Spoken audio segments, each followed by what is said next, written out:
ఇప్పుడు అదొక యాక్సిడెంటల్ అండి.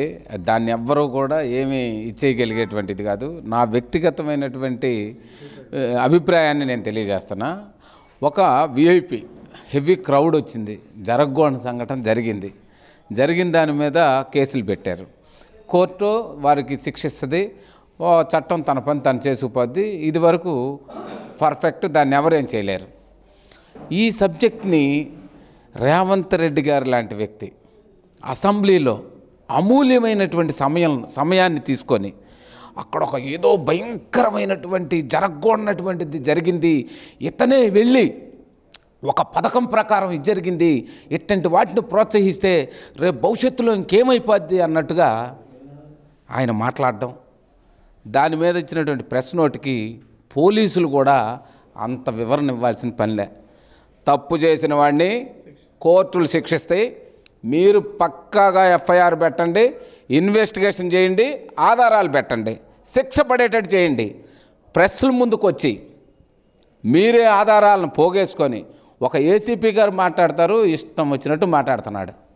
అసలు ప్రెస్ మీట్ పెట్టి ఒక ఏసీపీగా మీ బాధ్యత ఏంటండి? మీరేమైనా పెద్ద హీరోనా, నువ్వేమైనా విఐపీనా, నీకెందుకు ఇచ్చేయాలి? నువ్వు ఆఫ్టర్ ఆల్ సామాన్యం అంటున్నా. ఆఫ్టర్ ఆల్ సామాన్యం అయితే నువ్వు ఎందుకు ప్రొటెక్షన్ ఇచ్చావు? ఎందుకు అంత క్రౌడ్ ఇదైందని అతను కంప్లైంట్ చేస్తున్నావు? మనం మాట్లాడేటప్పుడు పోలీస్ అంటే మీరు ఈ రాష్ట్రానికి, ఈ దేశానికి, ఈ ప్రజలకు రక్షణగా ఉంటున్నారు. భార్య పిల్లలు కుటుంబాన్ని పణంగా పెట్టి రోడ్ల మీద నుంచుంటున్నారు. పొరపాటున ఆ బండి వచ్చి యాక్సిడెంట్ అయితే, ఏదన్నా అయితే నీ కుటుంబాన్ని కూడా మీరు త్యాగం చేస్తున్నారు. అటువంటి పోలీస్ వ్యవస్థ ఉన్నప్పుడు నిన్న ఏసీపీ గారు మాట్లాడుతుంటే సిల్లీగా ఉంది.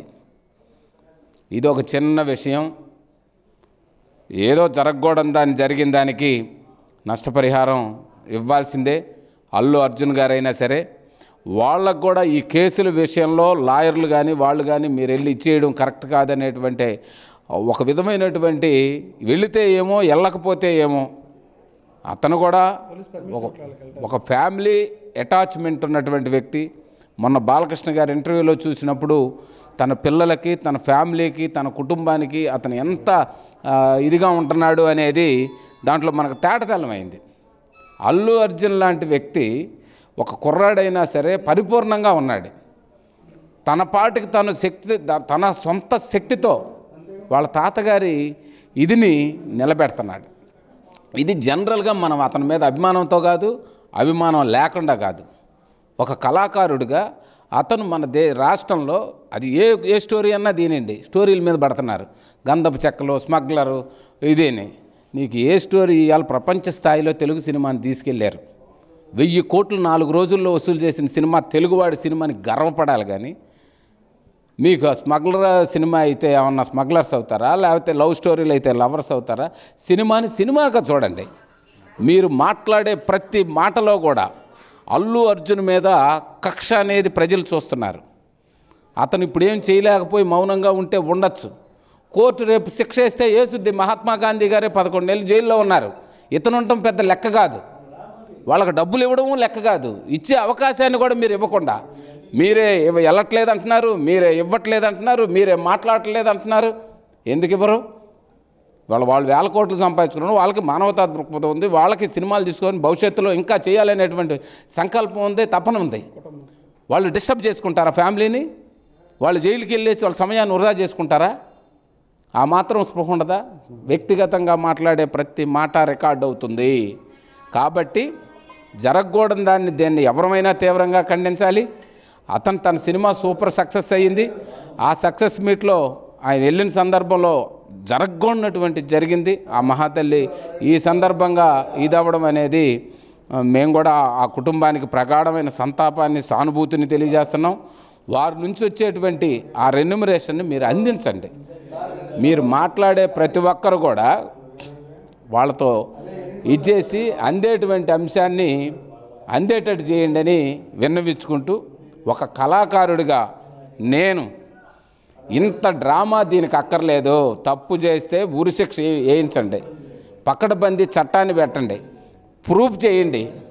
అంతేగాని ఈ వేదికల మీద ఇంతలా ఉన్న అతని యొక్క క్యారెక్టర్ని అసోసియేషన్ చేయడాన్ని నేను తీవ్రంగా ఖండిస్తున్నాను.